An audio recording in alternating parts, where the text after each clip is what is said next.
Good morning बच्चों, कैसे हो? देखिए बेटा, कल अपन ने पढ़ा था गैलोमीटर, अमीटर, वोल्ट मीटर के बारे में। ठीक है, फिर पढ़ा था गैलोमीटर का अमीटर में रूपांतरण, गैलोमीटर का वोल्ट मीटर में रूपांतरण। ठीक है, ये चीजें अपन ने पढ़ी थी। ठीक है, और आपसे कहा था आज अपन स्टार्ट करेंगे पोटेंशियोमीटर, विभवमापी। तो उससे पहले जो कल अपन ने टॉपिक पढ़ा उस पर एक दो क्वेश्चन और समझा दूं जो कि AIPMT 15 में पूछे गए हैं।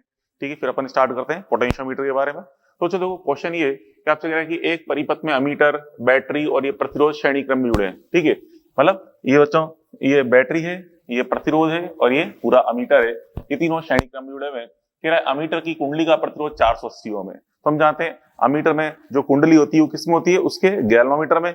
उसका प्रतिरोध दे रखा है गैल्वेनोमीटर का 480 ओम। ठीक है, और फिर कह रहा है कि इसमें शंट का मान 20 ओम है, शंट का मान 20 ओम है। तो अमीटर का पाठ्यांक क्या होगा ये बताना है। ठीक है, अमीटर का पाठ्यांक। अब जो अमीटर क्या रीड करता है, क्या पढ़ता है, जो इसके अंदर टोटल करंट आ रही होती है। ठीक है, तो अमीटर में यहाँ पे टोटल करंट कितनी आ रही है, आई। ठीक है, ये टोटल करंट जो आई आ रही है इसी को रीड करेगा, इस आई का मान। हमारा उद्देश्य क्या है, हमारा पर्पस क्या है, हमें इस आई का मान ज्ञात करना है। तो कैसे ज्ञात करेंगे, देखिए यहाँ पे आई का मान हम ज्ञात करें तो यहाँ पे देखिए सिंपल सा क्वेश्चन है आई। यहाँ पे पहले आप देखो ये दोनों क्या बना रहे हैं आपस में, series combination, sorry parallel combination. पहले इन दोनों का समांतर संयोजन सॉल्व करें तो इनका प्रतिरोध क्या जाएगा, R इक्वल टू गुणा बटा योग कर दें तो 20 इंटू 480 अपॉन 20 प्लस 480। ठीक है, तो इसको आप डिवाइड करोगे इसका आ जाएगा 19.2 ओम, 19.2 ओम आ जाएगा। अब उसमें हमें निकालना है, क्या निकालना है, करंट आई निकालनी है ना। तो आई इक्वल टू क्या जाएगा, ई नेट अपॉन आर नेट। तो यहाँ पे आई क्या बता रहा है, टोटल धारा को, यहाँ पे जो धारा आ रही है वही यहाँ से टोटल धारा निकल रही है। I equal to E net upon R net. अब ई तो अपन एक ही बैटरी है 30 वोल्ट, ये लगा दिया। आर नेट, नेट रेजिस्टेंस ये 40.8 ओम और ये 19.2 ओम क्या बनाएंगे फिर आपस में, श्रेणी क्रम बनाएंगे ना बेटा। तो इन दोनों को ऐड कर दें, 40.8 प्लस 19.2, इनको ऐड कर दिया मैंने। तो ऐड कर देने पे क्या बन जाएगा, नीचे 60 हो जाएगा। तो 30/60 मतलब 1/2 और 1/2 मतलब 0.5 एम्पियर। ठीक है, ये इसका आंसर आ जाएगा 0.5 एम्पियर। इसका पाठ्यांक आएगा क्योंकि यहाँ पे इसमें कितनी धारा प्रवेश कर रही है, 0.5 एम्पियर। ठीक है, बात पहले पढ़ी।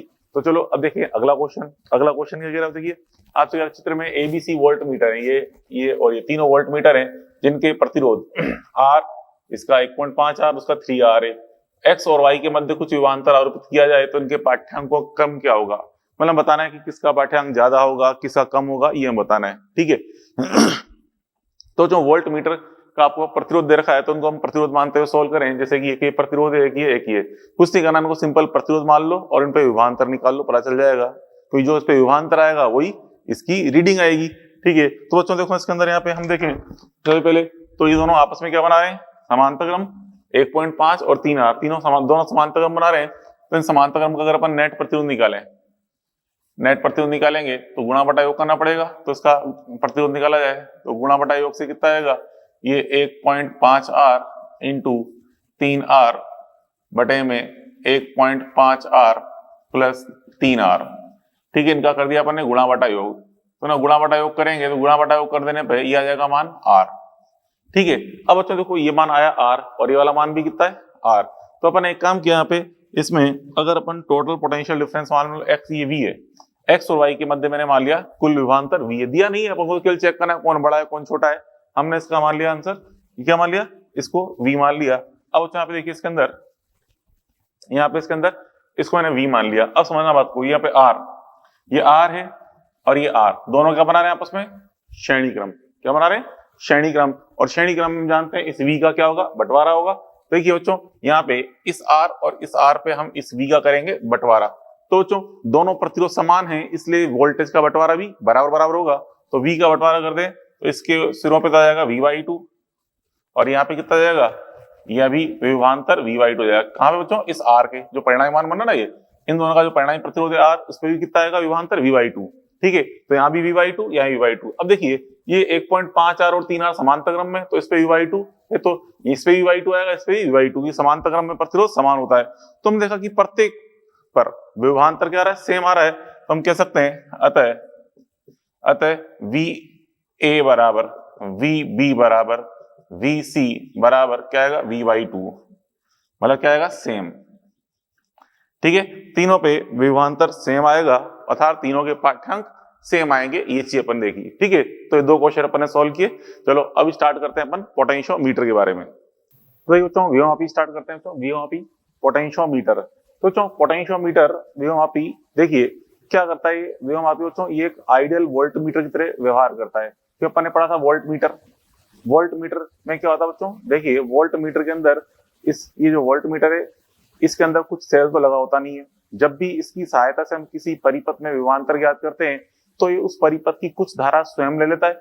तो स्वयं लेने के कारण इस वोल्टमीटर के द्वारा जो मापा गया मान है उसमें थोड़ी त्रुटि होती है। क्यों? क्योंकि इसने उस परिपथ की करंट डिस्टर्ब कर दी। कुछ करंट तो खुद ले ली, कुछ करंट इसने खुद ले ली, तो इसलिए परिपथ की करंट को इसने डिस्टर्ब कर दिया, इसलिए इसके द्वारा मापा गए पाठ्यांक में कुछ ना कुछ त्रुटि उपस्थित होती है। ऐसा क्यों है? क्योंकि हम जानते हैं वोल्ट मीटर थोड़ी बहुत करंट क्यों ले लेता है, कि हम जानते हैं एक अच्छे वोल्ट मीटर रेजिस्टेंस क्या होना चाहिए, उच्च होना चाहिए ताकि कम से कम करंट ले। और आइडियल वोल्ट मीटर बोले तो रेजिस्टेंस क्या होना चाहिए, अनंत, ताकि जीरो करंट ले। लेकिन हम जानते हैं आइडियल वोल्ट मीटर कोई चीज होती ही नहीं है, क्योंकि इसके परिपथ के संचालन के लिए वोल्ट मीटर के अंदर जो कुंडली है उसके संचालन के लिए कुछ ना कुछ तो धारा चाहिए होगी।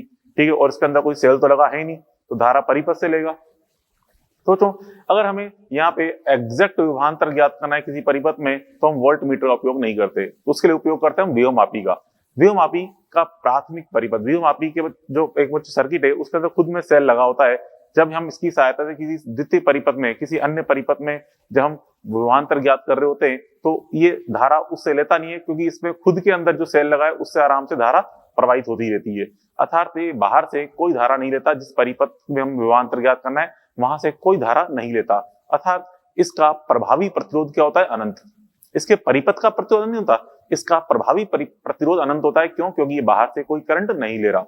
ठीक है, केवल खुद की करंट से काम चला रहा होता है। ठीक है, तो इसलिए हम कह सकते हैं इसको एक आदर्श वोल्ट मीटर भी कह सकते हैं, क्योंकि इसका प्रभावी प्रतिरोध क्या है, अनंत। ये बाहर से कोई धारा नहीं ले रहा होता। ठीक है, मतलब एक्सटर्नल सर्किट से कोई करंट नहीं ले रहा होता, इसका इफेक्टिव रेजिस्टेंस इन्फिनिटी है। ठीक है, तो देखो क्या कहना चाहता हूं मैं, देखिए समझे स्टार कोण के रूप में जो मैं कह रहा हूं, मेरी भावना को समझे। यहाँ पे इसका प्रभावी प्रतिरोध, इसका प्रभावी प्रतिरोध कितना होता है बच्चों, अनंत। इसका प्रभावी प्रतिरोध कितना होता है, अनंत होता है, इक्वल टू अनंत। ठीक, क्यों? क्योंकि यह द्वितीयक परिपथ से कोई धारा नहीं लेता, कोई धारा नहीं लेता।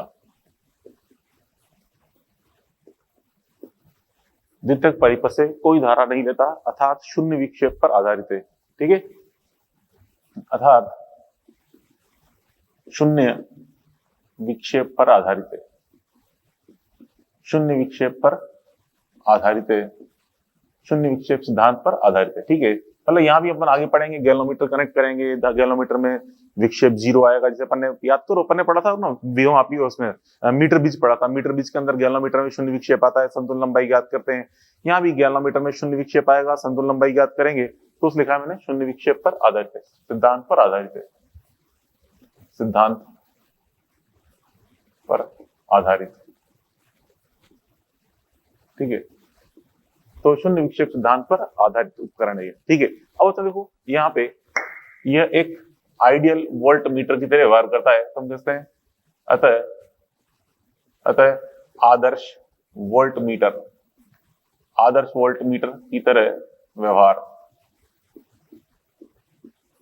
ये होता है आदर्श वोल्ट मीटर की तरह व्यवहार करता है, क्योंकि आदर्श वोल्ट मीटर का प्रतिरोध क्या लिया था अपन ने, अनंत। तो यहाँ पे इसका भी इफेक्टिव रेजिस्टेंस क्या बच्चों, अनंत है। ठीक है, आइडियल वोल्ट मीटर की तरह बिहेव कर रहा होता है। और तो देखो इसका नाम क्या है बच्चों, व्योमापी। तो नाम से लग रहा है कि विभव को नापता है, नहीं, ये विभव को ही नहीं, ये मल्टीपर्पज डिवाइस है। इसकी सहायता से विभव निकाल सकते हैं, विभवांतर निकाल सकते हैं, सेल की टर्मिनल वोल्टेज निकाल सकते हैं, विद्युत वाहक बल निकाल सकते हैं, आंतरिक प्रतिरोध ज्ञात कर सकते हैं, किसी तार का प्रतिरोध ज्ञात कर सकते हैं, दो सेलों की तुलना कर सकते हैं, मतलब E1/E2, दो प्रतिरोधों की तुलना कर सकते हैं, अर्थात R1/R2, मतलब मल्टीपर्पज डिवाइस है, बहुत सारे काम कर सकते हैं। क्या क्या कर सकते हैं वो अपन आगे पढ़ेंगे, इसकी एप्लीकेशंस में इसके अनुप्रयोग अपन देखेंगे। ठीक है, तो यहाँ पर देखो इसका, ठीक है, इसके द्वारा V, E, I comma small r में आंतरिक प्रतिरोध, कॉमा कैपिटल आर में तार का प्रतिरोध, कॉमा E1/E2 मतलब दो सेलों की तुलना, मतलब और R1/R2 दो प्रतिरोध की तुलना इत्यादि ज्ञात, ठीक है, इत्यादि ज्ञात कर सकते हैं। ठीक है, तो मतलब है कि ये सभी मान इसके ज्ञात कर सकते हैं।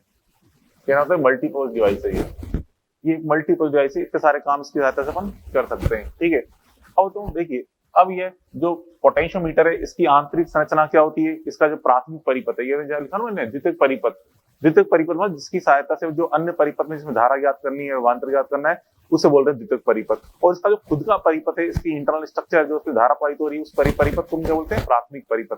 तो इसकी सहायता से सारे मान कैसे ज्ञात करते हैं, उसके लिए पहले हमें पढ़ना पड़ेगा इसके आंतरिक परिपथ के बारे में, इसको डिटेल में समझना पड़ेगा, तभी हम आगे सारी चीजें ज्ञात कर पाएंगे। तो देखो पहले स्टार्ट करते हैं इससे प्राइमरी सर्किट के बारे में। प्राथमिक परिपथ,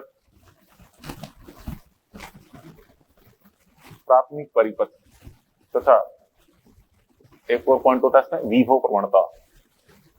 ये इसके बेसिक पॉइंट्स हैं, प्राथमिक परिपथ, विभव प्रवणता। पहले इनके बारे में देखते हैं क्या है। देखिए, प्राथमिक परिपथ मतलब प्राइमरी सर्किट, मतलब लिखा ना प्राइमरी सर्किट, इसको प्राथमिक परिपथ बोल लो, प्राथमिक परिपथ बोल लो, एक प्राइमरी सर्किट की बात है। प्राथमिक परिपथ, तो जो प्राथमिक परिपथ क्या होता है, देखिए समझे, ये इसका जो इस प्राथमिक परिपथ में क्या होता है, एक तार होता है ए बी, ठीक है, जिसे बोलते हैं व्योमापी तार। उसको हम आगे यहाँ पे सेल से जोड़ते हैं, तो यहाँ पे कुंजी लगा रखी है और एक ये धारा नियंत्रक है। ठीक है, इस प्रकार से ये सभी श्रेणी क्रम में जुड़े होते हैं। ठीक है, ये क्या कहलाता है, इसका प्राथमिक परिपथ कहलाता है। और जो धारा नियंत्रक क्या है, धारा नियंत्रक एक वेरिएबल रेजिस्टेंस होता है, मतलब एक परिवर्ती प्रतिरोध है, जिसकी सहायता से हम परिपथ की धारा को कंट्रोल कर सकते हैं, कम ज्यादा कर सकते हैं। मतलब इस प्रकार से यहाँ पे ये एरो है, इसको हम लेफ्ट राइट सरकाएंगे तो परिपथ के अंदर इस प्रतिरोध का मान बदलेगा, प्रतिरोध का मान बदलेगा तो धारा का मान बदलेगा। ठीक है, तो इसे धारा नियंत्रक बोलते हैं। और तो ये पूरी जो तार है, इसको व्योमापी तार है, इस व्योमापी तार की जो लंबाई है, लंबाई कितनी बच्चों, एल, इस व्योमापी तार की ये लंबाई एल है और उसका प्रतिरोध आर है। इसके प्रतिरोध का मान आर है और इस पे विभवांतर की धारा गुजर रही है, इसमें जा रही है, इसका प्रतिरोध आर है, इसमें धारा आई गुजर रही है, तो इस पे विभवांतर V बराबर क्या होगा, I इंटू आर, V बराबर I इंटू आर। तो आप देखिए L लंबाई, यहां से यहां तक की जो लंबाई कितनी है, L है, ठीक है, L लंबाई है, इस पे विभवांतर कितना है, V। तो L लंबाई पे विभवांतर V है, तो एकांक लंबाई पे विभवांतर क्या होगा, एकांक लंबाई पे विभवांतर V बटा L। इसी को हम बोलते हैं विभव प्रवणता, मतलब एकांक लंबाई पर विभवांतर। ठीक है, तो अपन लिखा ना विभव प्रवणता, विभव प्रवणता क्या राशि है, क्या वो कहते हैं, किसे कहते हैं प्रवणता, इसको हम एक्स से निरूपित करते हैं। हम यहाँ पे विभव प्रवणता को एक्स से निरूपित करते हैं, और एक क्या चीज बता रही है, एकांक लंबाई पर विभवांतर। ठीक है, विभव प्रवणता क्या होता है, तार की एकांक लंबाई पर विभवांतर, तार की एकांक लंबाई पर विभवांतर, इसे बोलते हैं विभव प्रवणता। क्या है अभी अपन निकालते हैं इसको। देखिए, और तो अभी आपने देखा विभवांतर, इसमें विभव प्रवणता का मान कितना आएगा, V बटा L, मतलब I R बटा L। तो x का मान ज्ञात करने के लिए हमें I की आवश्यकता पड़ेगी, तो पहले I निकाल लेते हैं फिर x निकालते हैं। तो चलो देखो यहाँ पे I, ये प्राथमिक परिपथ धारा, इसको प्राथमिक धारा बोलते हैं। क्या समझें, प्राथमिक धारा क्या होगी इस परिपथ में, प्राथमिक धारा I बराबर, तो चलो I, देखिए ये सारे मान श्रेणी क्रम में जुड़ रहे हैं। ठीक है, ये E है, स्मॉल r है, कैपिटल R H है, कैपिटल R है, सारे क्या एक सिंगल लूप बना रहे हैं, मतलब श्रेणी क्रम। तो श्रेणी क्रम में हम सारे प्रतिरोध को जोड़ के R नेट समझ सकते हैं। तो I बराबर E net upon R net का प्रयोग करें, E net upon R net. तो E नेट तो यहाँ पे कौन है बच्चों, E है, E नेट का मान तो यहाँ पे E हमें दिख ही रहा है, E नेट का मान तो E, और R नेट का मान क्या है, R प्लस आर एच। ठीक है, ये अपन जोड़ दिया, ये क्या बच्चों, प्राथमिक धारा गई, क्या निकाली अपन ने, प्राथमिक धारा। ठीक है, अब हम निकालने जा रहे हैं क्या, विभव प्रवणता। ये तो मैंने निकाली, प्राथमिक धारा निकाल ली I, ये आ गई प्राथमिक धारा। अब देखिए x का मान कैसे निकालेंगे, विभव प्रवणता। तो देखो चलो यहाँ पे इसमें हम देखें तार की एकांक लंबाई पर, तार की एकांक लंबाई पर विभवांतर निकालना है, उसे हम बोल रहे हैं विभव प्रवणता। तो यहाँ पे समझे कैसे निकालेंगे। देखिए यहाँ पे L लंबाई पर विभवांतर में दिख रहा है कितना है, V है। ठीक है, तार की L लंबाई पर विभवांतर कितना दिख रहा है बच्चों, L लंबाई विभवांतर बराबर V। तार की L लंबाई पर विभवांतर V है, तो इसलिए बच्चों एकांक लंबाई पर विभवांतर, इसलिए तार की एकांक लंबाई पर विभवांतर, एकांक लंबाई पर विभवांतर, एकांक लंबाई पर विभवांतर हम क्या बोल रहे हैं, x बोल रहे हैं, अर्थात x, तो x बराबर क्या जाएगा v अपॉन एल, x बराबर क्या जाएगा v अपॉन एल, ठीक है। तो v अपॉन एल मतलब क्या, मतलब x बराबर क्या जाएगा, x बराबर v अपॉन एल, और इस l का v का मान कर दो i into R upon L, तो x बराबर क्या आएगा बच्चों, आई आर अपॉन एल, ये अपन ने पढ़ा आई आर अपॉन एल, ठीक है। अब बच्चों यहां से देखिए, अगर इसका मात्रक अगर आप देखना चाहें तो क्या आएगा इसका मात्रक, तो ये v अपॉन एल है, तो यहां से इसकी यूनिट अगर अपन देखें क्या आएगी, वोल्ट पर मीटर, वोल्ट पर मीटर, तो x की यूनिट क्या होती है बच्चों, वोल्ट पर मीटर होती है, ठीक है, x का मात्रक। अब यहाँ पे देखिए, इसमें x का मान पड़ा अपन ने आई आर अपॉन एल है, ठीक है, x बराबर आई आर अपॉन एल, इसमें अगर आई का मान रख दें तो क्या आएगा, देखिए यहां से इस जगह x बराबर, यहाँ पे आई का मान रख रहा हूं मैं, आई का मान क्या लिखा अपन ने, ये E upon R plus R H into R upon L, ये x का मान रख दिया, i का मान रख दिया, तो एक सूत्र आ गया x का। और बच्चों अगर मैं यहाँ से i का मान नहीं रखता, मान लो रेजिस्टेंस का मान रखते, इस r का मान, r क्या है, इस तार का प्रतिरोध, तार की लंबाई पता है, इसका बच्चों इस तार का मान लो अनुप्रस्थ काट कैपिटल ए है और इसका प्रतिरोधकता रो है, तो r बराबर का लिखते हैं रो एल अपॉन ए, तो r का मान रो एल अपॉन ए रखें, तो यहाँ पे देखिए x बराबर क्या जाएगा, i अपॉन एल, r का मान रख दिया रो एल अपॉन ए, तो यहां से L से L कैंसिल जाएगा, तो क्या जाएगा, ये जाएगा I rho upon A, x बराबर I रो अपॉन ए आ गया, ठीक है। अब यहाँ पे a क्या चीज बच्चों, तार का अनुप्रस्थ काट है, ठीक है, मतलब इस तार की त्रिज्या को अगर मैं स्मॉल a मान लूं तो अनुप्रस्थ काट क्या जाएगा, पाई a स्क्वायर, a यहाँ पे तार का अनुप्रस्थ काट है बच्चों, जिससे हम यहाँ पे जो a दिख रहा है इसे क्या लिखते हैं, पाई a स्क्वायर, मतलब अगर त्रिज्या स्मॉल ए दी गई हो तो हम इसको पाई ए स्क्वायर लिखते हैं, इस तार का अनुप्रस्थ काट को शो कर रहा है कैपिटल ए, ठीक है। अब बच्चों ये चीजें पढ़ी अपन ने, चलो इस पे बेस्ड एक क्वेश्चन अपन देखें, एग्जांपल नंबर 1 को आप देखिए क्या कह रहा है, देखिए एग्जांपल नंबर 1, निम्न परिपथ में विभव प्रवणता का अनुपात ज्ञात करो, तो चलो देखो यहाँ पे इस प्रकार से ये रियोस्टेट की अपन यहाँ पे कैपिटल लिख दिया, कोई दिक्कत नहीं है। तो रियोस्टेट क्या होता है बच्चों, वेरिएबल रेजिस्टेंस, ठीक है, अगर आपको मान लो धारा परिवर्तित नहीं करनी तो रियोस्टेट मत लगाओ, सिंपल एक प्रतिरोध लगा लो, अगर फिक्स मान रखना है तो, या इच्छा है तो मत भी लगाओ तो भी कोई दिक्कत नहीं है, ठीक है। तो यहाँ पे देखिए ई, ये आर और ये दो तार हैं, श्रेणी क्रम में जुड़ रहे हैं, फर्स्ट वायर सेकंड वायर, ये पतला वायर है ये मोटा वायर है, दोनों श्रेणी क्रम में जुड़ रहे हैं, तो यहाँ से धारा आई स्टार्ट हुई, इस दोनों तार में समान धारा प्रवाहित होगी, दोनों तारों में धारा समान प्रवाहित होगी। अब यहाँ पे हमें अनुपात निकालना है, तो हम अनुपात ज्ञात करते समय हम उस सूत्र का उपयोग करते हैं जिसमें समान वाली राशि उपस्थित होनी चाहिए। तो चलो देखो यहाँ पे दो सूत्र हैं, x के ये और ये, तो कौन सा सूत्र उपयोग करेंगे, ये वाला, क्योंकि इसमें i दोनों में समान है और i इस सूत्र में आ रहा है, ठीक है, तो हम इस सूत्र का उपयोग करेंगे। तो देखिए सॉल्यूशन नंबर 1 अपन देखें, सॉल्यूशन नंबर 1 में यहाँ पे x बराबर कौन सा लगा रहे हैं सूत्र, है i rho upon pi A square, इसका उपयोग कर रहा हूं, तो यहां से अपन देखें i समानुपाती क्या है बच्चों, रो अपॉन ए स्क्वायर, x समानुपाती आएगा रो अपॉन ए स्क्वायर, रो अपॉन ए स्क्वायर, इसका यूज करना है अपन को। तो मैं x1 अपॉन x2 निकालूं तो क्या आएगा बच्चों, यहाँ पे x1 अपॉन x2 का मान ज्ञात करेंगे तो रो 1 अपॉन रो 2 आएगा, मतलब रो अपॉन रो बाई 2, ठीक है, इंटू a2 बटा a1 आएगा, a2 बटा a1 मतलब 2a बटा a, ये होल स्क्वायर। तो यहां से हम देखें ये 2 इंटू 4 8 बटा 1 आ जाएगा आंसर, ये आ गया आंसर 8 बटा 1। तो इस तरह से अपन ने सॉल्यूशन नंबर 1 अपन ने कर लिया, ठीक है। अब बच्चों यहाँ पे देखिए इसके अंदर एक चीज आपको समझाऊं, जैसे कि हम यहाँ पे देख रहे हैं x के बारे में, अगर यदि बच्चों यहाँ पे इसमें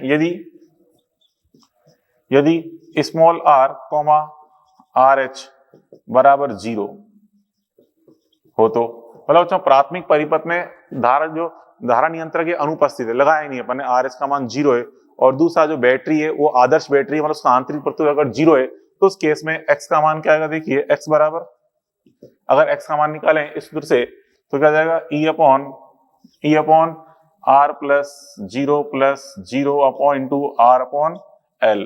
तो यहां से देखिए इस r से r को कैंसिल कर दें, तो यहां से कितना आ गया, ये यह आ जाएगा x इक्वल टू आ जाएगा बच्चों यहाँ पे E upon L, x equal to है E अपॉन एल। तो यहाँ से हम कह रहे हैं, देखिए बच्चों यहाँ से x का मान a पे डिपेंड ही नहीं कर रहा, not depend on a, x का मान a पे निर्भर नहीं कर रहा। कब?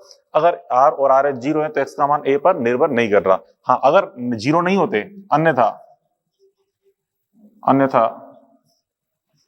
अन्यथा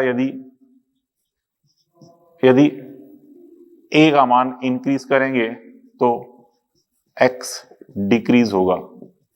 मतलब अगर ये जीरो नहीं होते तो a का मान इंक्रीज करने पे x का मान डिक्रीज होता। दिख रहा है यहाँ से x बराबर आई रो अपॉन पाई ए स्क्वायर, तो a को इंक्रीज करेंगे तो x का मान क्या होगा? डिक्रीज। तो ध्यान रखें आप, यदि आर एच का मान जीरो है तो यहाँ से x बराबर क्या आ रहा है? E बटा एल आ रहा है। ठीक है, मतलब तार की मोटाई पे डिपेंड नहीं कर रहा, क्योंकि E बैटरी का विद्युत भाग बल है जो कि फिक्स है, तार की लंबाई एल है जो कि फिक्स है, तार की मोटाई चेंज करने पे इन दोनों में से कोई सा मान चेंज नहीं होता, इसलिए x का मान भी फिक्स रहेगा। ठीक है, तो चलो अब इस पे नेक्स्ट दो एग्जांपल अपन देखें जो कि दे रखे हैं, एग्जांपल नंबर 2 और 3। तो एग्जांपल नंबर 2 देखिए क्या है, क्वेश्चन नंबर सेकंड में क्या बच्चों, प्राथमिक परिपथ में यदि E बराबर इतना है, R नगण्य है, RH का मान 0 से 12 ओम परास है, ठीक है, R तार का मान 18 ओम है, L तार का मान 10 मीटर है, तो X का न्यूनतम व मैक्सिमम संभव मान ज्ञात करना है। तो चलो देखो, अब क्या हमें सारी इंफॉर्मेशन E R R दे रखी है, तो इसका सूत्र उपयोग करेंगे। तो सॉल्यूशन नंबर सेकंड अपन देखें, इस सूत्र उपयोग कर रहा हूं, x बराबर क्या है? E upon R plus R H into R बटा L, इस सूत्र का उपयोग कर रहे हैं। तो चौं पे देखिए RH का मान, ये आपका परास दे रखी 0 से 12 ओम तक, अगर RH का मान 0 लें तो 0 लेंगे तो यहाँ पे x का मान क्या आएगा? अधिकतम, क्योंकि RH सूत्र में नीचे आ रहा है तो x का मान क्या मिलेगा? अधिकतम मिलेगा। तो x मैक्स का मान निकालें तो x मैक्स बराबर क्या आएगा? E अपॉन कितना है E का मान? 2.2, R का मान हमें दे रखा है कितना है? R का मान है, तार का प्रतिरोध 18 प्लस, ये तो नगण्य है, आंतरिक प्रतिरोध नगण्य, 0 मतलब, और ये 0 इंटू R का मान 18 और बटा L हमें दे रखा है 10। तो बच्चों यहाँ पे 18 से 18 कट जाएगा, 2.2 बटा 10 करेंगे तो क्या आएगा? 0.22 वोल्ट पर मीटर। ये क्या निकाल लिया अपन ने? x का अधिकतम मान निकाल लिया। अगर भाई न्यूनतम मान निकालना है तो न्यूनतम मान के लिए क्या करेंगे? RH का मान अधिकतम वाला रख देंगे, मतलब मैक्सिमम परास रख देंगे 12 है, जो कि x मीन निकालना है तो यहाँ पे 2.2 बटा 18 plus 12, 18 plus 0 plus 12, 0 plus 12 into 18 बटा 10। इसको सॉल्व करेंगे तो इसको सॉल्व करने पे जो लघु मान आता है, ये लघु मान आएगा 0.132 वोल्ट पर मीटर। ये निकाल लिया अपन ने x का अधिकतम और न्यूनतम मान, ये आ गया इसका आंसर। मतलब बच्चों यहाँ पे धारा नियंत्रक लगाया क्यों जाता है? धारा नियंत्रक का मेन काम क्या है बच्चों? धारा का मान कम ज्यादा करना। क्यों धारा का मान कम ज्यादा क्यों करते हैं? ताकि x का मान कम ज्यादा हो जाए। ठीक है, x का मान चेंज करने के लिए ही हम यहाँ पे धारा नियंत्रक का उपयोग कर रहे होते हैं, क्योंकि यहाँ पे इस विभवमापी में x सबसे इंपॉर्टेंट राशि है, विभव प्रवणता सबसे इंपॉर्टेंट राशि होती है। ठीक है, देखिए अब चलो अगला एग्जांपल देखें, सॉल्यूशन नंबर 3। देखिए थर्ड क्वेश्चन कह रहा है, निम्न परिपथ में यदि 100 ओम पर विभवांतर 50 वोल्ट, मतलब इस प्रकार परिपथ है, ये ER दिखा रखे हैं, ये 100 ओम है, रेजिस्टेंस मतलब धारा नियंत्रण जगह कांस्टेंट मान का प्रतिरोध लगा रखा है, ये तार AB है जिसकी लंबाई कितनी? 4 मीटर। वैसे अपन 10 मीटर लेते हैं, लेकिन 4 मीटर बोला गया तो लेना पड़ेगा, 4 मीटर लंबाई है। ठीक है, और यहाँ लिखा है 5 ओम प्रति मीटर। इस चीज का मतलब क्या है? ये तार है, इसकी एकांक लंबाई मतलब प्रति मीटर का प्रतिरोध कितना है? 5 ओम है। तो 4 मीटर लंबाई का कुल प्रतिरोध क्या हो जाएगा? 5 चौक 20, मतलब 20 ओम हो जाएगा। ठीक है, ये जानकारी दे रखी है। अब आपसे कह रहा बच्चों, इस 10 ओम पर विभवांतर हमें दे रखा है 50 वोल्ट, मतलब ये चीज, ये विभवान हमें 50 वोल्ट दे रखा है, यहां से यहाँ पे इस विभवांतर 50 वोल्ट, इस 10 ओम पे विभवांतर 50 वोल्ट दे रखा है। ठीक है, तो बच्चों इससे फायदा क्या मिलेगा? इससे हमें करंट पता चल जाएगी, क्योंकि किसी प्रतिरोध पे विभवांतर दिया हो तो हम धारा निकाल सकते हैं, धारा निकाल सकते हैं। तो यहाँ से अपन धारा निकालना चाहें तो I बराबर क्या हो जाएगा? I बराबर 50 वोल्ट बटा 100 ओम कर देंगे, तो 100 ओम करने कितना आ गया? 1/2 एम्पियर। तो धारा कितनी आ गई? 1/2 एम्पियर आ गई। ठीक है, अब बच्चों यहाँ पे देखिए R का मान, तार का प्रतिरोध क्या था, कैसे निकाला अपन ने? 4 मीटर इसकी लंबाई है, इसको किससे गुणा कर देंगे? 5 ओम प्रति मीटर से मल्टीप्लाई कर दिया, कितना आ गया? ये 20, ये आ गया 20 ओम। ठीक है, अब यहाँ पे हम लगा सकते हैं सूत्र x का, x में i पता चल गया, r पता चल गया, l पता है, तो x बराबर लगा दो आई आर अपॉन एल। ठीक है, नाउ x बराबर आई आर अपॉन एल का उपयोग करेंगे तो i यहाँ पे कितना है 1/2। ठीक है, r का मान कितना है 20 आया था, लंबाई कितनी बच्चों यहाँ पे 4।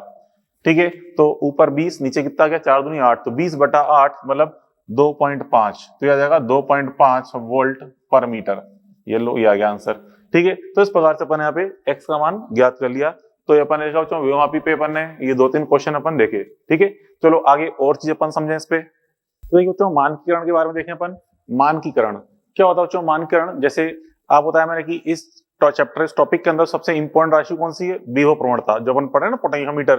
तो जो विभव प्रवणता एक बहुत इंपॉर्टेंट राशि है। तो देखिए अगर प्राथमिक परिपथ में स्मॉल r तथा RH का मान अशून्य हो तथा अज्ञात हो, मतलब हमें पता ही नहीं हो कि इस सेल का आंतरिक प्रतिरोध कितना है, ये धारा नियंत्रक का मान कितना है, यह पता ही नहीं है। ठीक है, तो उस केस में फिर हम ये सूत्र पढ़ा था ना, x बराबर E upon R plus RH into R upon L। इससे हम x का मान ज्ञात नहीं कर सकते क्योंकि स्मॉल r भी पता नहीं है, RH पता नहीं है, तो इसकी सहायता से x का मान ज्ञात नहीं कर पाएंगे। लेकिन आपसे कहा सबसे इंपॉर्टेंट राशि है x, से x का मान तो पता होना चाहिए। तो फिर x का मान ज्ञात कैसे करें? तो क्या करते हैं, फिर इसके लिए हम एक सेकेंडरी परिपथ बनाते हैं। सेकेंडरी परिपथ में हम क्या करते हैं, एक मानक सेल ई नोड का उपयोग करते हैं। ई नोड इसका विद्युत वाहक बल है। मानक सेल मतलब जिसका विद्युत वाहक बल हमें पता होता है और निश्चित होता है, उसे बोलते हैं मानक सेल। फिर उस ई नोड के लिए हम संतुलन लंबाई एल नोट ज्ञात करते हैं। कैसे ज्ञात करते हैं समझाऊंगा अभी। संतुलन लंबाई एल नोट ज्ञात करते हैं, फिर सूत्र लगाते हैं x बराबर ई नोट अपॉन एल नोट। यहां से अपन निकाल लेते हैं x का मान। ठीक है, तो इस पूरी प्रक्रिया को बोलते हैं बच्चों मानकीकरण कहते हैं। तो देखिए RH बराबर अशून्य व अज्ञात हो तो सूत्र से हम x ज्ञात नहीं कर सकते। ठीक है, इस स्थिति में द्वितीयक परिपथ में मानक सेल ई नोट का उपयोग कर संतुलन लंबाई एल नोट ज्ञात करते हैं, फिर इस सूत्र से x का मान ज्ञात करते हैं। इस प्रक्रिया को मानकीकरण कहते हैं। कैसे? देखिए बच्चों, ये मैंने प्राथमिक परिपथ दिखा दिया, ई आर की ये आर जुड़े हुए हैं। ठीक है, ये जो तार है, ए बी तार, ये तो हो गया प्राथमिक परिपथ। यहां हमने जोड़ा द्वितीयक परिपथ। द्वितीयक परिपथ में ये मानक सेल का उपयोग किया है। देखिए ध्यान रखें, द्वितीयक परिपथ कैसे बनाते हैं। मानक सेल जो लगा रहे हैं, इसका जो धन सिरा है, मतलब हाई पोटेंशियल वाला सिरा, उच्च विभव वाला सिरा हमेशा ए पे जुड़ा रहता है। हमेशा जो भी ये द्वितीयक परिपथ है उसका उच्च विभव वाला सिरा ए पे जोड़ते हैं और निम्न विभव वाला सिरा गैल्वेनोमीटर से जोड़ते हैं। ठीक है, और गैल्वेनोमीटर का दूसरा सिरा हम देख रहे हैं यहाँ पे एक विसर्पी कुंजी जुड़ा हुआ है, विसर्पी कुंजी से मतलब जे से। अब बच्चों इस विसर्पी कुंजी को तार पे जगह जगह अपन टच करते हैं तो एक ऐसा बिंदु मिलता है जब इस गैल्वेनोमीटर में विक्षेप 0 हो जाता है, अर्थात IG का मान 0 प्राप्त होता है। ठीक है, IG का मान 0 प्राप्त होता है।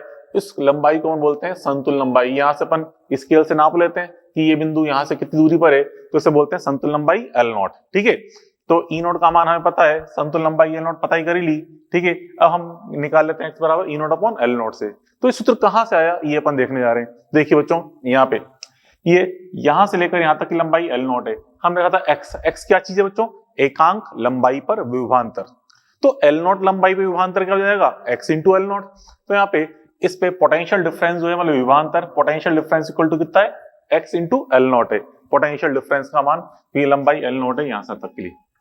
अब देखिए कैसे निकालते हैं इस सूत्र का मान। तो देखिए बच्चों, यहाँ पे जो नीचे लूप दिख रहा है ना, ये लूप, इस लूप पे अगर अपन लगाएं केवीएल, क्योंकि हम जानते हैं हर बंद परिपथ के अंदर सिग्मा वी का मान 0 होता है केवीएल के अनुसार। तो देखिए नीचे लूप में, नीचे वाले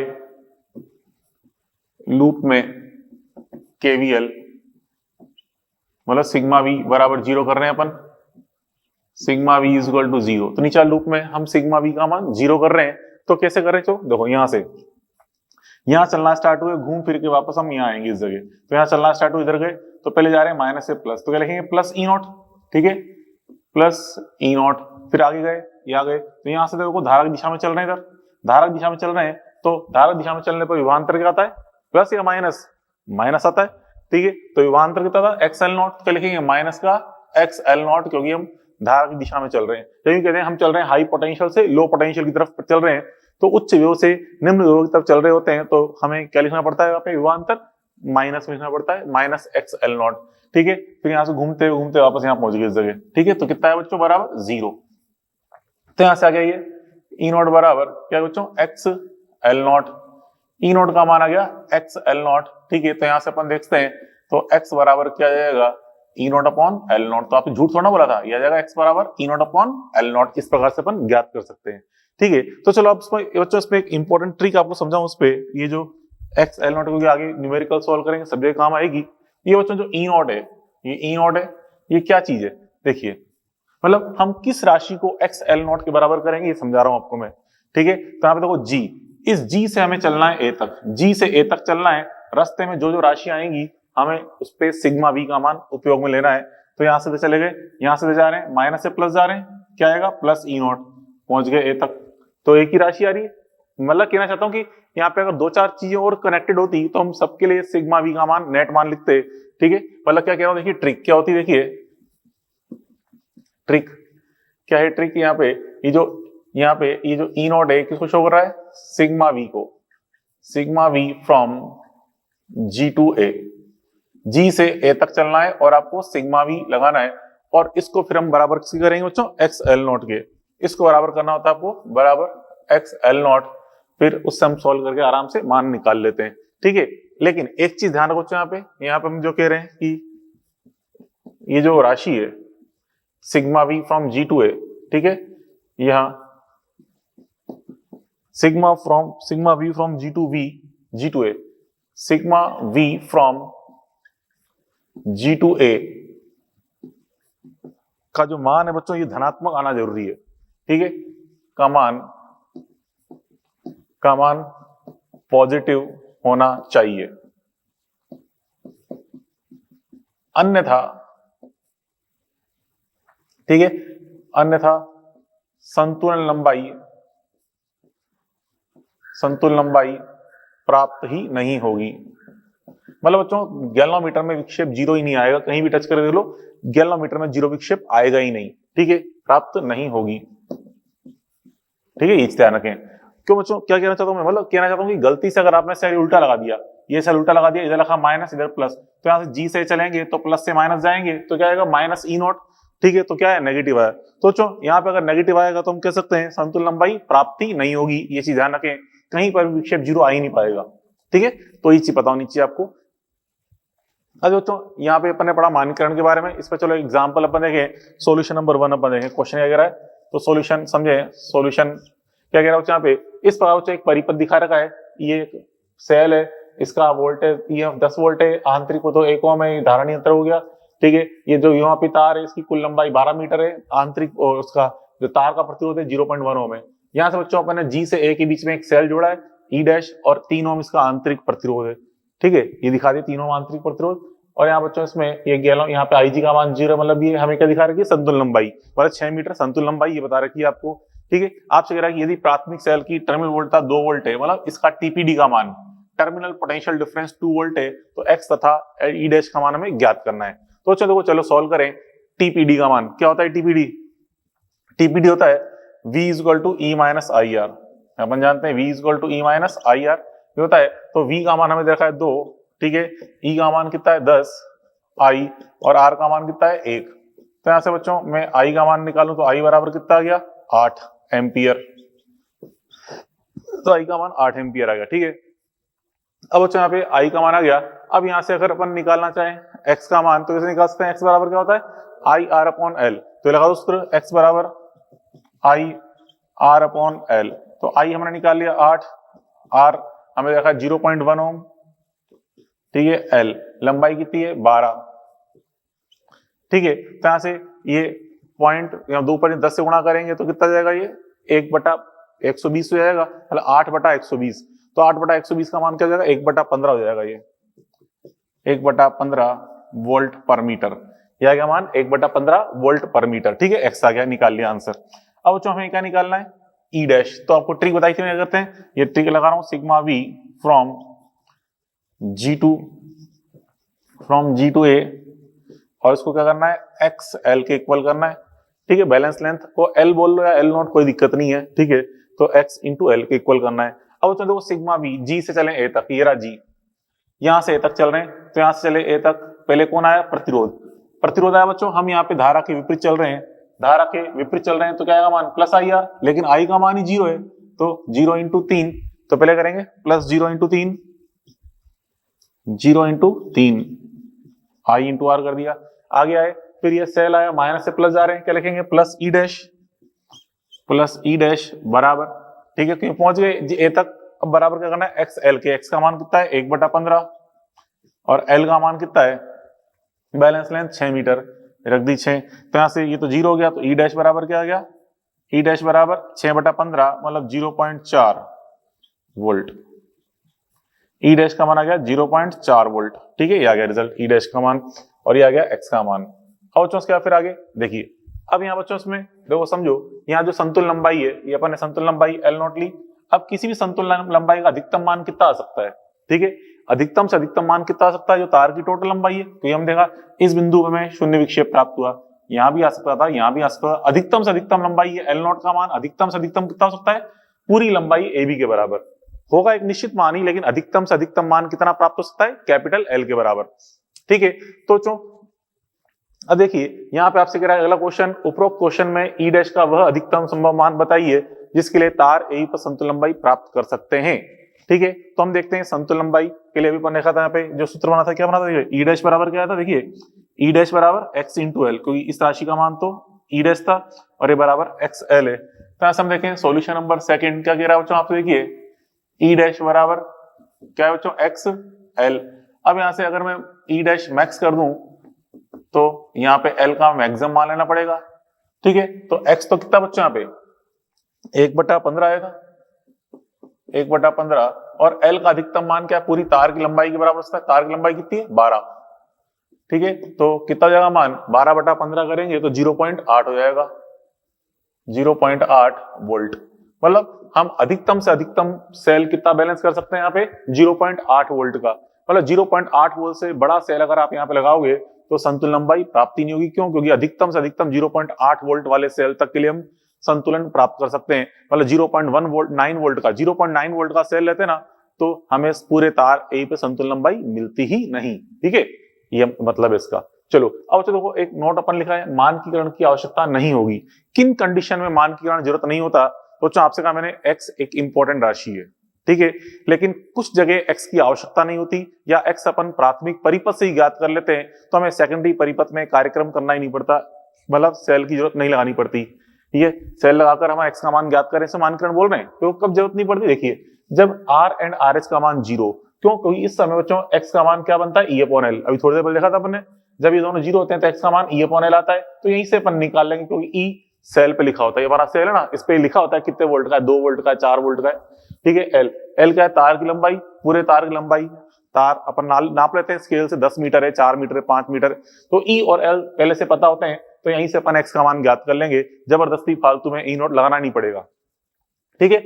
और अगर सेकंड बच्चों जब E1 upon E2 and R1 upon R2 की तुलना की जाती है, इसकी तुलना करनी होती है, हम पढ़ेंगे आगे एप्लीकेशंस, ठीक है, अनुप्रयोग पढ़ेंगे, तो हम देखेंगे इनकी तुलना करने पर हम जो मान निकालते हैं, सूत्र निकालते हैं, उस सूत्र में एक्स आता ही नहीं है, और जब एक्स ही नहीं आता तो क्यों जबरदस्ती ये कार्यक्रम करके एक्स का मान निकालें, ठीक है। तो इन कंडीशन में मानकीकरण की जरूरत नहीं होती, ठीक है। उसके बाद फिर ये तो पढ़ा अपन ने मानकीकरण के बारे में। नेक्स्ट पॉइंट देखें, सेंसिटिविटी, सुग्राहिता, ठीक है, व्योम आपकी की सुग्राहिता क्या चीज है बच्चों, सुग्राहिता क्या होती है, जैसे अपन ने यहाँ पे कोई ये सेल लगाया ई नॉट, ठीक है, ई नॉट सेल लगाया और एल नॉट प्राप्त करी, तो किसी बच्चों व्योममापी के लिए जितना ज्यादा एल नॉट प्राप्त होगा, एक निश्चित मान ई नॉट के लिए जितना ज्यादा एल नॉट प्राप्त होगा, हम कह देंगे व्योममापी उतना ही ज्यादा सेंसिटिव है, सुग्राही है।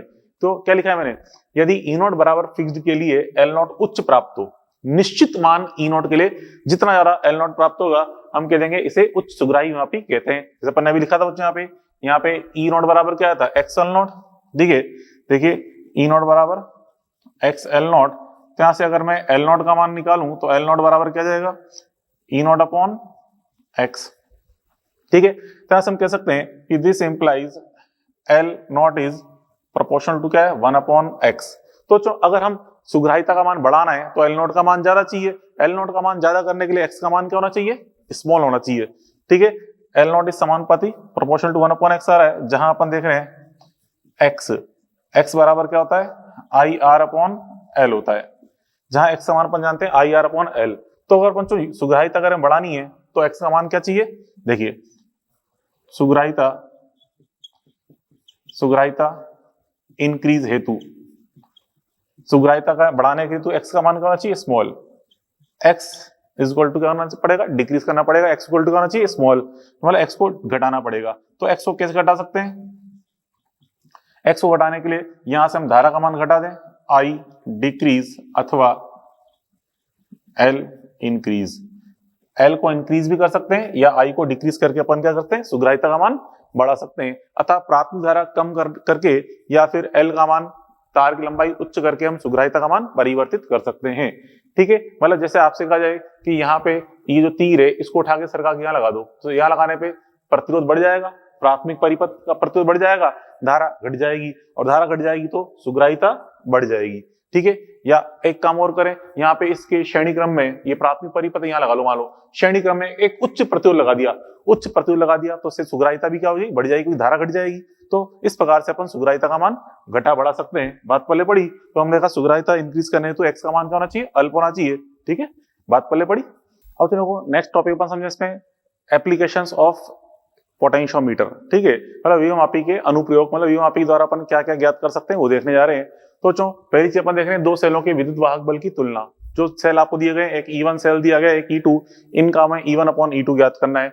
तो चलो कैसे ज्ञात करते हैं, देखो ये तो प्राइमरी सर्किट है ही सही, प्राथमिक परिपथ, जिन दो सेलों की तुलना करनी है, जैसे हमें एक E1 और एक E2 तुलना करनी है, तो एक E1 सेल यहाँ लगा दिया अपन ने, एक E2 सेल यहाँ लगा दिया, और लगाने इस तरह से कि बच्चों दोनों के धन सिरे वो क्या होना चाहिए, एक ही तरफ। देखिए इस सेल का धन सिरा भी एक ही तरफ जोड़ा गया है, इसका भी धन सिरा एक ही तरफ, और जो ऋण सिरा है वो इस गैल्वेनोमीटर की तरफ जोड़ते हैं। यहाँ पे कुंजी K1 और एक कुंजी K2 है। ठीक है, और बच्चों फिर हम यहाँ पे किसी भी कुंजी को ऑन करके हम क्या ज्ञात करेंगे, संतुलन लंबाई ज्ञात करेंगे।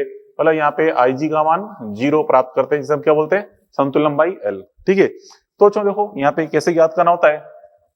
पहले यहाँ बच्चों देखो दो मेथड है इसके, इसका पहला मेथड अपन देख रहे हैं, तो ये फर्स्ट मेथड देख रहे हैं अपन, मेथड फर्स्ट, ये मेथड फर्स्ट अपन देख रहे हैं बच्चों। मेथड फर्स्ट में इस तरह से दो सेल लगा दी, E1 E2, हमारा उद्देश्य क्या है, E1 अपॉन E2 निकालना है।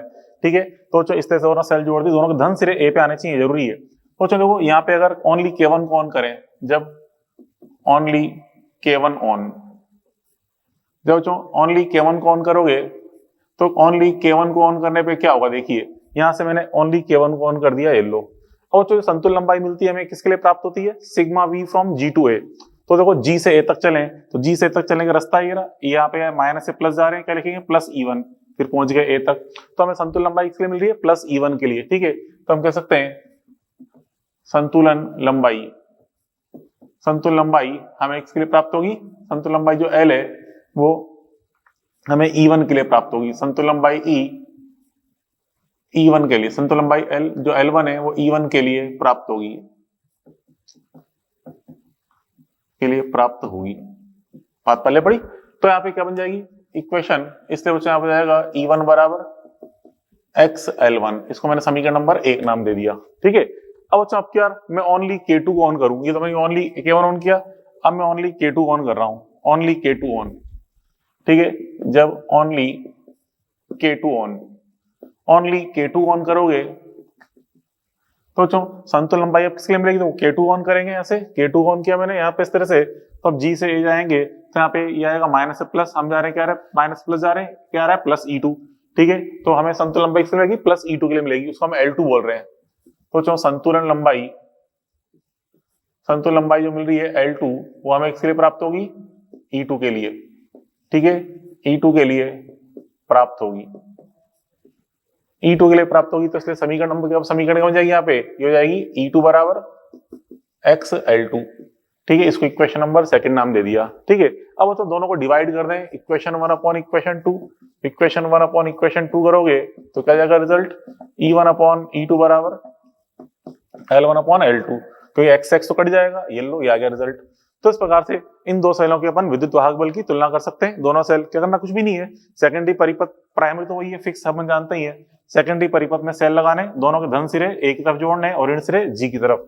ठीक है, तो इस प्रकार से मेथड नंबर 1 अपन ने पढ़ लिया। आई बस में, ये तो क्या मेथड नंबर 1।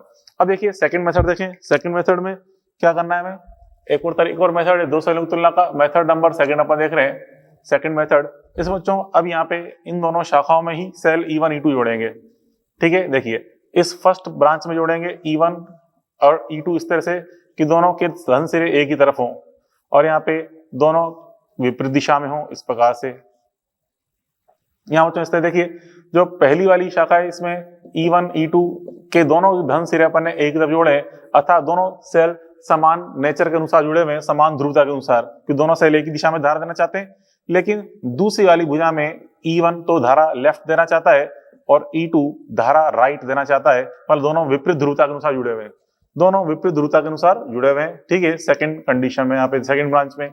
अब देखिए यहाँ पे बच्चों इसके अंदर, अब यहाँ पे ओनली K1 को ऑन करें तो देखिए ओनली K1 को ऑन करने पे क्या आएगा, समझे? तो बच्चों ओनली K1 को ऑन करें तो फिर क्या आएगा, देखिए तो समझना क्या कह रहा हूं बच्चों, ओनली K1 को ऑन कर रहे हैं अपन, ओनली K1 को ऑन करेंगे तो देखिए G से A तक चलो और सिग्मा भी लगाओ, देखो क्या मिलता है। तो बच्चों देखो यहाँ पे ओनली K1 को ऑन कर दिया मैंने, ओनली K1 को ऑन कर दिया, तो K1 को ऑन करेंगे, G से चलें A तक, तो रास्ते में एक तो आया E2, माइनस से आ रहे हैं प्लस, क्या लिखेंगे प्लस E2, फिर माइनस से आ रहे हैं प्लस, तो क्या आएगा प्लस E1, तो plus E2 plus E1 A तक पहुंच गए, तो क्या आ गया E1 प्लस E2, तो हमें संतुलन लंबाई कितनी मिलेगी E1 प्लस E2 के लिए। ठीक है, तो इसको हम बोल रहे हैं L1। ठीक है, इसको बोल रहे हैं L1 जो है संतुलन लंबाई L1, ये किसके लिए प्राप्त होगी, E1 प्लस E2 के लिए, E1 प्लस E2 के लिए प्राप्त होगी संतुलन लंबाई। L1 जो आएगी वो E1 प्लस E2 के लिए प्राप्त होगी, संतुलन लंबाई को L1 बोल दिया, चलो L1 क्या, चलो L बोल देता खाली, संतुलन लंबाई L बोल दिया। ये L जो प्राप्त हो रही है किसके लिए प्राप्त हो रही है, E1 प्लस E2 के लिए प्राप्त हो रही है। ठीक है, ऐसे बच्चों अगर ओनली K2 को ऑन करें, ओनली K2 को ऑन करेंगे तो यहाँ से देखिए, चलो K2 को ऑन करते हैं, क्या है यहाँ से इसको अपन ने इरेज कर दिया, एक K2 को ऑन कर रहे हैं, K2 को ऑन करेंगे तो अब संतुलन लंबाई किसके लिए प्राप्त होगी, तो देखो क्या बताया आपको मैंने, G से A तक चलना है और हमें सिग्मा भी अप्लाई करना है, तो चलो G से A तक चलते हैं। पहले क्या है E2, हम देखे जा रहे हैं माइनस से प्लस जा रहे हैं, तो माइनस से प्लस जाने पे क्या लिखेंगे माइनस E2। ठीक है, फिर आगे जा रहे हैं माइनस से प्लस, तो क्या लिखेंगे प्लस E1, तो माइनस E2 प्लस E1, फिर पहुंच गया आगे A तक, तो किसके लिए मिल रही है हमें E1 माइनस E2 के लिए। ठीक है, तो जब ओनली K2 ऑन है तो संतुलन लंबाई कितनी मिल रही है L डैश, ये मिल रही है हमें E1 माइनस E2 के लिए। ठीक है, तो जो यहाँ पे फर्स्ट वाली कंडीशन में तो जो L मिली थी E1 प्लस E2 के लिए, तो समीकरण क्या जाएगी E1 प्लस E2 बराबर क्या जाएगा ये XL, और सेकंड वाले केस में क्या जाएगा E1 माइनस E2 बराबर XL डैश। ठीक है, ये समीकरण नंबर 1, ये समीकरण नंबर 2। अब यहाँ पे दोनों को डिवाइड करें, समीकरण 1/2 करेंगे तो क्या आएगा इक्वेशन 1 अपॉन इक्वेशन 2 करिए, तो इक्वेशन 1 अपॉन इक्वेशन 2 अप्लाई करें तो क्या बनता है रिजल्ट, यहाँ पे E1 प्लस E2 बटा E1 minus E2 is equal to क्या जाएगा, यहाँ पे x कट जाएगा तो L अपॉन L डैश, क्या जाएगा result L upon L dash. ठीक है, अब बच्चों हमारा पर्पस क्या, हमें क्या निकालना है, हमें निकालना है E1 बटा E2, तो क्या करें देखिए, अब बच्चों यहाँ पे ये अंश और ये हर है, इधर ये अंश और ये हर, अब मैं यहाँ पे अंश प्लस हर अपॉन अंश माइनस हर कर दूं, इधर भी दोनों तरफ योग और अंतर का अनुपात करूं, बोलते हैं योगांतरानुपात बोलते हैं ना, योगांतरानुपात वो लगाए अपन योग व अंतर का अनुपात, मतलब E1 plus E2 plus E1 minus E2, ये तो हमने दोनों का योग कर दिया, फिर नीचे अंतर करते हैं E1 plus E2 minus E1 minus E2 बराबर L plus L dash, L minus L dash. तो बेटा यहाँ पे E2 से E2 उड़ गया, यहाँ पे E1 से E1 उड़ गया। ठीक है, ऊपर क्या है E1 प्लस E1 मतलब 2E1, और नीचे क्या है E2 plus E2 means 2E2, तो 2 से 2 भी कट जाएगा, तो क्या result E1 upon E2 is equal to L plus L dash upon L minus L dash. ठीक है, ये आ जाएगा result E1 upon E2 is equal to L plus L dash upon L minus L dash, ये बन जाएगा result. ठीक है, तो इसी पे एक क्वेश्चन ये AIPMT 16 में पूछा गया था, क्या था क्वेश्चन, बहुत सिंपल सा क्वेश्चन है, आपसे कह रहा है दो सेलों की समान ध्रुवता श्रेणी क्रम की स्थिति में, मतलब श्रेणी क्रम में जुड़े हैं समान ध्रुवता के अनुसार, मतलब ये फर्स्ट वाली कंडीशन। ठीक है, तो उसके लिए संतुलन लंबाई कितनी मिल रही है 50 सेंटीमीटर, और कह रहा है विपरीत ध्रुवता के अनुसार जुड़े हैं श्रेणी क्रम में, तो संतुलन लंबाई मिल रही है 10 सेंटीमीटर। तो हमें E1 अपॉन E2 बात याद करना है क्या होगा, देखिए अपन निकालें E1 प्लस E2, बताया था इसको क्या था L plus L dash upon L minus L dash, तो 50 प्लस 10 अपॉन 50 माइनस 10 कर देंगे तो ऊपर कितना जाएगा 60, नीचे जाएगा 40, तो कितना जाएगा 3/2, ये आ जाएगा आंसर 3/2, ये आ जाएगा इसका रिजल्ट। अब बच्चों देखो यहाँ पे अपने दो मेथड देखे, method first and method second. अच्छा बताइए दोनों में से ज्यादा बेस्ट मेथड कौन सा है या ज्यादा सिंपल मेथड कौन सा है, वो है फर्स्ट मेथड, बच्चों बिल्कुल सिंपल भी है और इजी भी है, ठीक है, और बेस्ट भी है। क्यों? सेकंड मेथड में सी क्या दिक्कत आ गई? एक तो ये बच्चों की लेंथ इतना लंबा प्रोसेस करना पड़ रहा है, ठीक है, और दूसरी बात सेकेंडरी, यहाँ पे जो इसमें सेकेंडरी सर्किट बनाया अपने सेकंड मेथड की बात कर रहे हैं, इसमें ये जो सेकंड वाली कंडीशन थी, हमने K2 को ऑन किया था, जब हमने K2 को ऑन किया था बच्चों, तो K2 को जब ऑन करते हैं उस समय क्या होता है, देखिए K2 को ऑन करने पर यहाँ पे हमें मिला था E1 माइनस E2, मतलब ये समीकरण मिली थी E1 माइनस E2। तो बच्चों यहाँ पे ये E1 का मान E2 से बड़ा होना आवश्यक है, E1 का मान E2 से बड़ा होना आवश्यक है। क्यों? क्योंकि अगर E1 छोटा हुआ तो ये ब्रैकेट का मान क्या जाएगा, नेगेटिव। E1 छोटा हुआ तो ये कोष्टक का मान नेगेटिव हो जाएगा। और अभी थोड़ी देर पहले समझाया था कि sigma V from G to A का मान पॉजिटिव आना जरूरी है, अन्यथा संतुलन लंबाई नहीं मिलती, ठीक है। तो यहाँ पे एक नोट के रूप में अपन लिखते हैं, यहाँ पे नोट के रूप में क्या लिखते हैं अपन, यहाँ पे मेथड सेकंड मेथड में क्या बच्चों, सेकंड मेथड में E1 ग्रेटर देन E2 होना आवश्यक है, अन्यथा संतुलन लंबाई L डैश प्राप्त नहीं होगी, ठीक है, L डैश लंबाई प्राप्त नहीं हो पाएगी, ठीक है। तो इस प्रकार से बच्चों अपन ने ये फर्स्ट एप्लीकेशन देखी, दो सेलों के विद्युत वाहक बल की तुलना, ठीक है। तो चलो खैर आज के लिए इतना बहुत है, बाकी और भी तुलनाएं इनको अपन कल पढ़ते हैं, कल मिलते हैं। Okay, good bye.